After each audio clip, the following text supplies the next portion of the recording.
Yeah, it's not on this report, so I think that would be an enhancement, and I think we've identified that for future enhancements, but we don't know.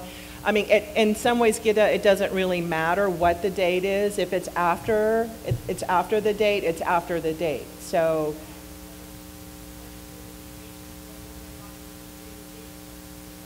right. So if the subject had no disposition dates at all of their adverse events might, yeah. I don't think this, I think the algorithm is a little smarter than that. So, but that is an excellent point, and I think that is exactly the kind of question a reviewer might ask. So, I don't know the answer to that one. I didn't bring the actual data with me. I couldn't de-identify an entire study's worth of data for us to look at, but that's what we would do right now, is go into the data and answer that exact question. Which we do. We do go into a jumpstart session with all of the data sets right there for any individual ad hoc evaluation. Did that answer your question? Okay. All right. So let's see what you guys are doing on the poll. Are you guys Excuse me. There's a mic in the middle. Okay. Excuse me, sorry, I think that my question is probably similar. I didn't hear the question very clearly, probably similar, because we had the experience like when we were logging a data, like an open label study, long-term open label study, right? When we were submitting, we couldn't really log the data. We have to take a snapshot at a certain point. So, so those patients obviously do not have, discontinuation or completion date in the DS domain. Right. So should we just, write something up in the reviewer's guide for a situation like this? I think that anytime there is a perfectly rational anomaly in your data, that is an excellent thing to report in your study data reviewer's guide, your ADRG, you can't put it in your SDSP because that's a priori, but too much, but yes, that is your NSD, your CSDRG and your NSDRG. That is exactly the kind of thing that should go. Okay. And feel free to put that kind of stuff in, that explanation. I think we said in the report description that usually these things are because of some open label extension or so on, but you don't know that, because if that open label extension came in under a separate study, we only run reports on one study at a time. We can't look and compare across studies and look for these kind of anomalies. Yeah, okay, thank you. Yeah, but if you did have that in an SDRG, that would be a wonderful gift to your reviewer to save them a lot of data, exploration time. Absolutely, thank you. Okay, you're welcome. Ooh, look at that. We have this is fun. Oh, that's good. Thank you for that. Missing data and DS needs more information. Need to investigate if discontinuation date is present and accurate. Thank you for putting that in. Yeah, this is great. This is great. Jesse, if I move off of this, can we still collect data on it? Okay, great. So let's go look at the actual report.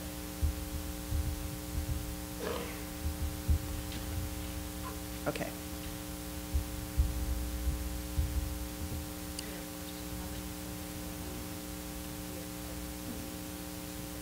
Yeah, that's a good, yeah. So I don't have the answer to that. I don't have the data. If I had the data, we could do that so the question was, how many subjects are missing any disposition date?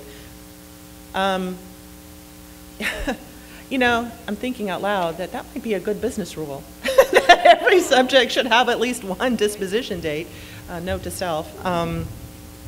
But I don't know the answer to that question. That's one I didn't anticipate, and I don't know the answer, and we're not going to be able to find that out because I don't have the data with me, and I couldn't share that. We couldn't look at it together anyway. But here is the actual report. So I've filtered on these single subjects, but if you guys wanted to look at all of them, you could see all 324 rows. Did anybody want to filter on anything else, or I can continue to scroll through and you guys can see here the report. What I like about this report is that it actually has the seek value, the SEQ value. So I can make sure if I'm investigating, I'm looking at the exact row that I need to in the AE data set. Okay, guys, I think we're at time. So we had a couple other reports here. We didn't get to that. Maybe some other time, and you guys give us some feedback and all your conference literature.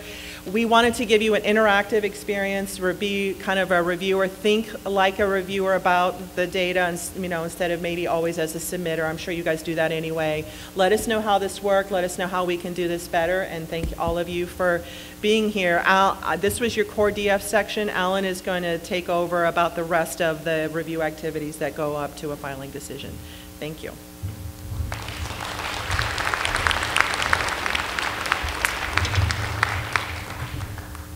So Alan is going to do it slightly differently. He's going to run through the Prezi, and when he gets to the end, he'll pull up the poll everywhere, and he'll have some more questions, and we'll open it up for discussion.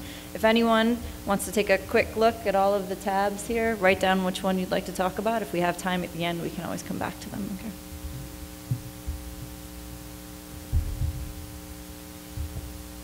It's probably best if you don't watch me do this. You might start to feel a little nauseous. I just have to get to Alan's part.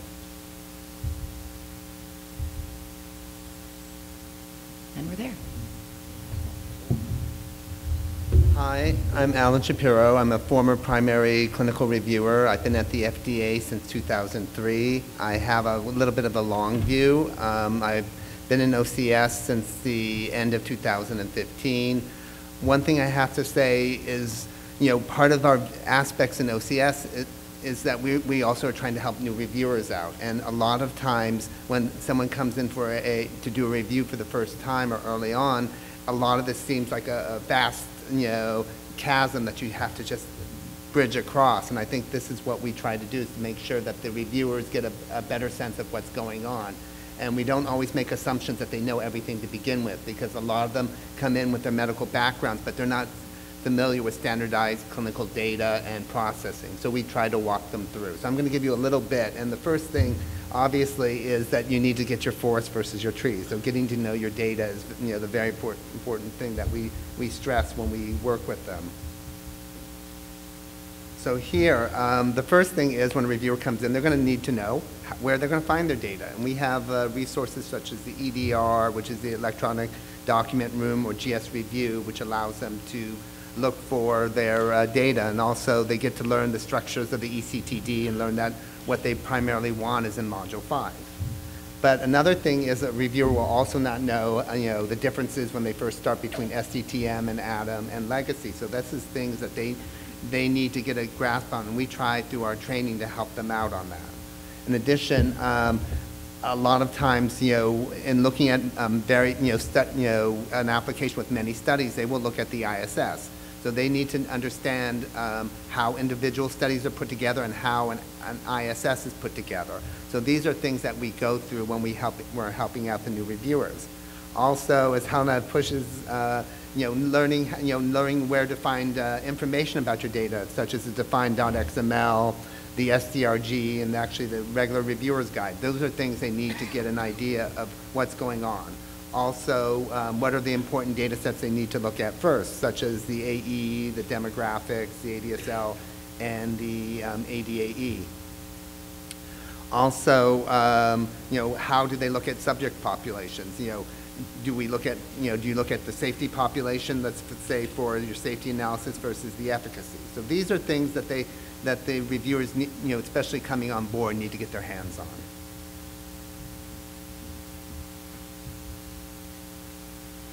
And next is one of the things that they learn when they learn about STTM and ADAM. A lot of reviewers don't realize that this is the STTM is where you find the core, with the original input and where the tabular data is, and that the ADAM is a derived data set. So these are things that we teach them about, and we also try to give them ideas of how this is done. Go on. So one of the things we do in Jumpstart is to help the reviewers figure out how things were mapped to it, that you can map the ADAM back to the STTM. And one of the things that, I think Helena would push is the ADRG, is that the reviewer's guide that, gives an explanation of how the mappings occur. These are things we try to point them to in addition to looking at it for ourselves. And key thing is there inconsistencies. I can tell you that when I look at some ADAM data sets, I have to scratch my head and go back to the ADRG and try to say, this doesn't seem to exactly map out. And this is things that we need to look at. We need to help the reviewers understand whether there were problems in creating the ADAM data sets or not, and whether anything is missing. So obviously we start off and focus on those that are most central to the safety review, which would be the demographics, the adverse events, the labs, and the vital signs. These are things that we will look at and try to focus on because those are important to the reviewer for their safety analysis. Okay.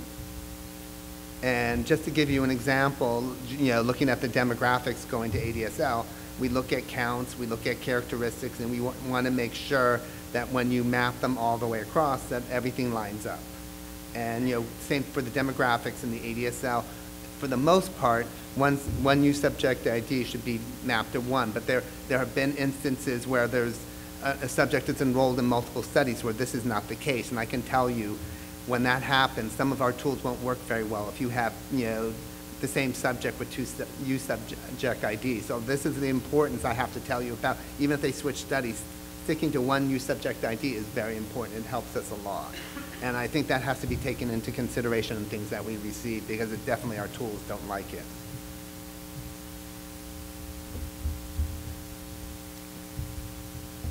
Now, moving on to the integrated summary of safety, I have to say that for many divisions, when they teach the reviewers, they have them go through the individual data sets, but most of their analysis sometimes goes to the ISS because there's so many studies that put together, and then, trying to individually analyze each one may not be as productive as looking at the ISS. So knowing how well the ISS is constructed is very important. So what we do is we make the reviewers aware of how the ISS is put together, the data sets, the report. We even go back to the statistical analysis plan because sometimes the information of how the ISS was constructed is in there. We look at the clinical safety summary, the ADRGs for the individual studies and for the ISS, and the define.xml. And what we try to do is try to see that everything maps in. And, but there are always issues. Sometimes ISSs are not constructed very well, and that does cause problems.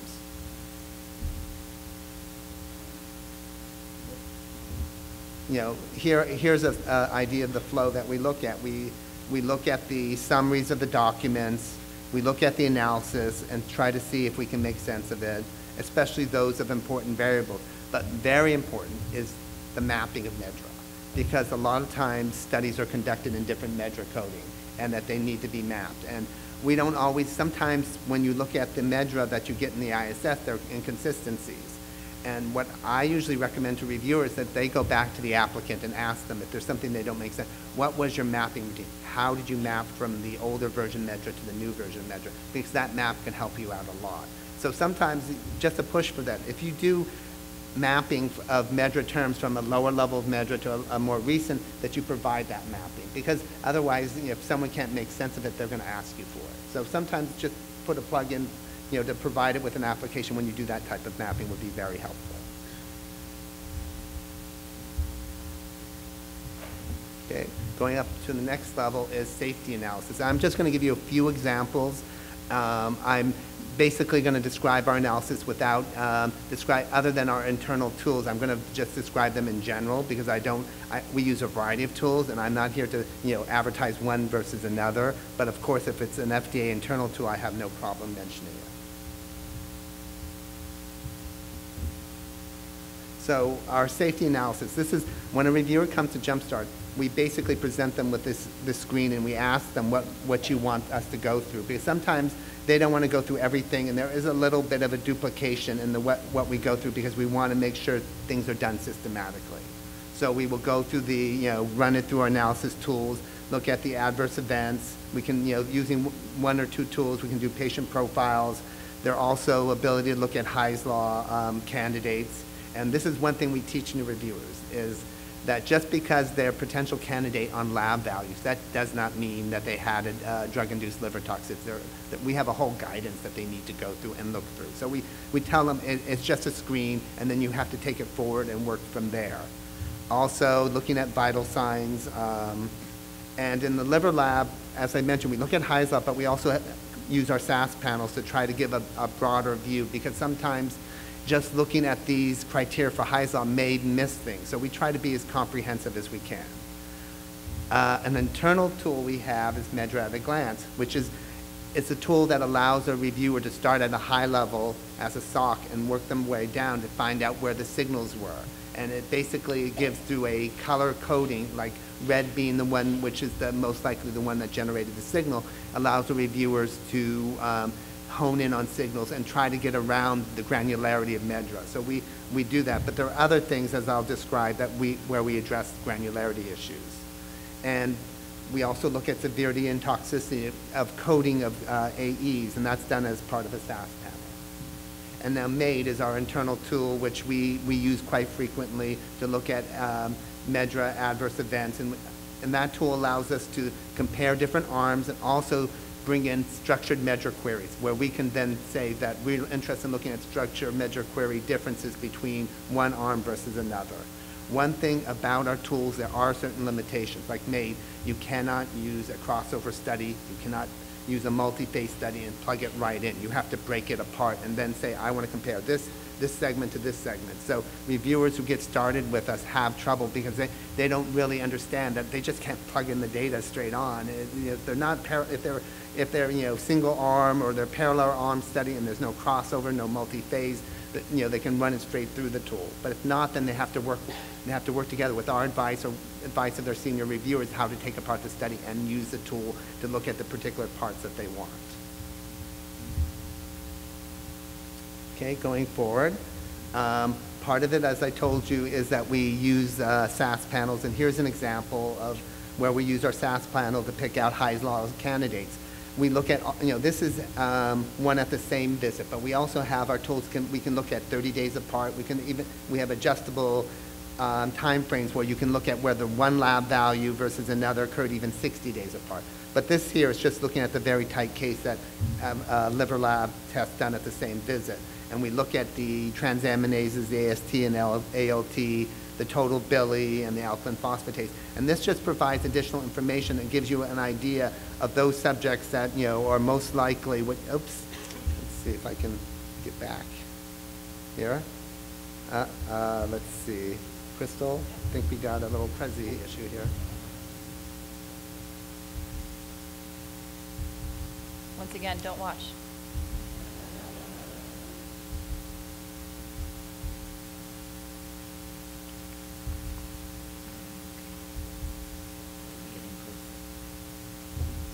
No, keep going, keep going. You have to keep going. There. Yeah. Stay here. Yes, stay there. There we go. So the key here is what I was just trying to show without advancing is that one of the criteria we use is that it's greater than 3 times the upper limit of normal, and the total bili is greater than 2, and alkaline phosphatase is normal. Obviously in here we have no cases. But again, this is just a way of looking at the whole picture and looking at different points, and that's what this SAS panel does. There we go. So, and then we have the, the Hy's Law plot, which, shows in 4 quadrants. 2 of our tools will do that. And basically, we're looking primarily for these that are up here, in which they both have increased bilirubin and the increased transaminase. But there's also something called the Temple's correlate, and we sometimes will look at subjects here.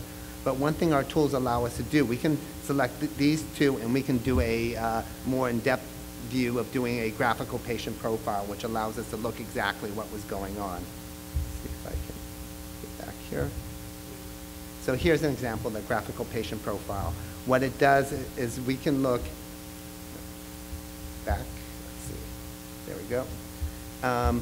Here is the, where you look at the time course of the study and you look at the exposures. You also look at concomitant medications, and then you can look at in addition to that, what the lab values were that triggered your concern about Hy's law analysis. So these things I find we encourage reviewers to do because it gives you a whole view of what's going on. And like I said, 2 of our tools allow us to do that. And that's what we encourage the reviewers to use when they want to dig down and find out what's going on.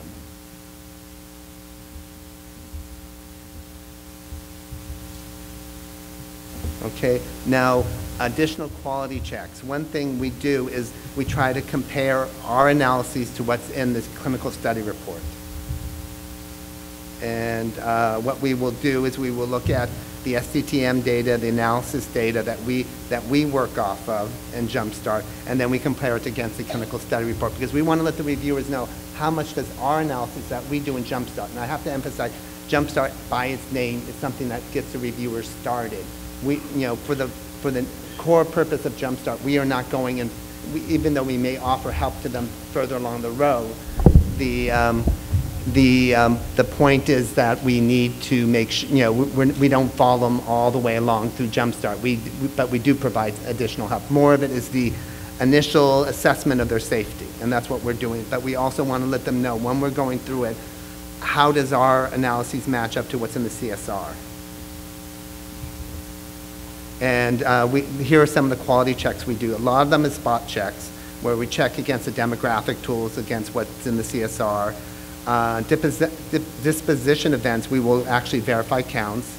And most of the other stuff is spot checked. So what we're trying to do is to let them know, is there something a priori that's different, and whether that's something they need to look into and figure out why what we got is different from what everybody else, what they got from the applicant.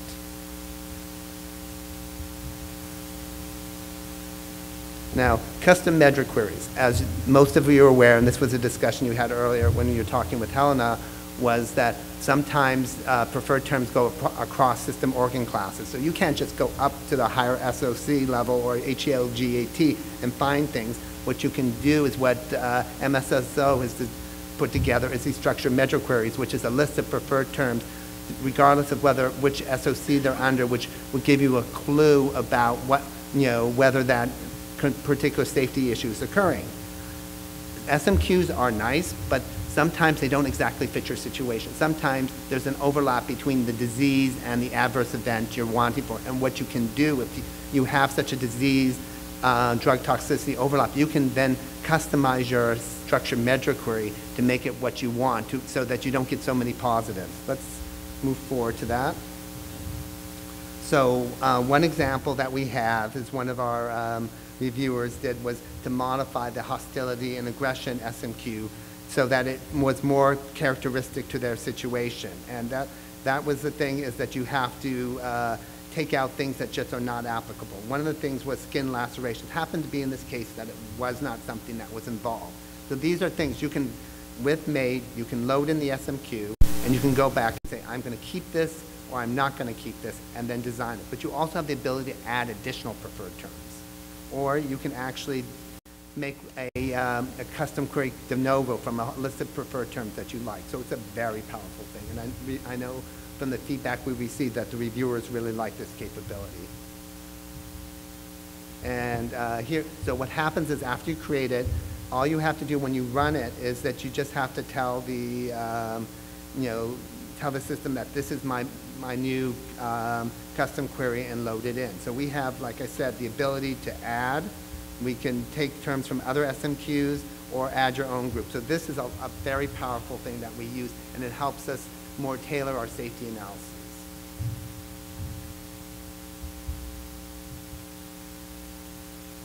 Okay, getting to demographics. There's 2 reasons that we look at demographics. One is part of our requirements under the FDA Safety and Innovation Act is that we need to let the public know how subjects of various ages, sexes, race, and ethnicities are being studied, because the public wants to know that studies that are being conducted are truly representative of the population. And so part of our reporting is that we use a RShiny user interface. What it is that the reviewer does not have to have RShiny on their laptop to begin with. They can go to our tools website, and RShiny is loaded onto their laptop for the purpose of this analysis and allowing them to to both put a table, demographics table, a forest plot together to their needs. Let me show you a little bit from the RShiny tool, a little snapshot. What they can do when they go to the RShiny, they can basically describe what kind of analysis they want, which arm for the treatment arm, and they can essentially go from, there's a pull-down menu, and they can pick out which particular field they need for their analyses. They're also able to tailor age ranges and make other tweaks so that they get what they want. So you can go beyond what the applicant has sent you. You can then tailor it down to a more specific demographics analysis. And this is a tool we're very proud of, and the people who put it together, because it's really been something that's people find very easy to use and very helpful.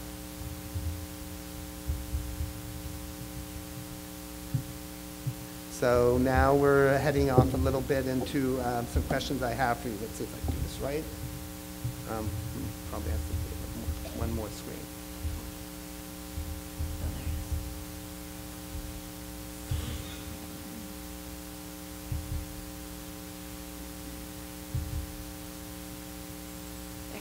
Okay, so this is a poll for all of you. What is the most important benefit for assessing ADAM to SCTM traceability? And I left a few possibilities for you for answering, just to go back to some of the things I was talking about.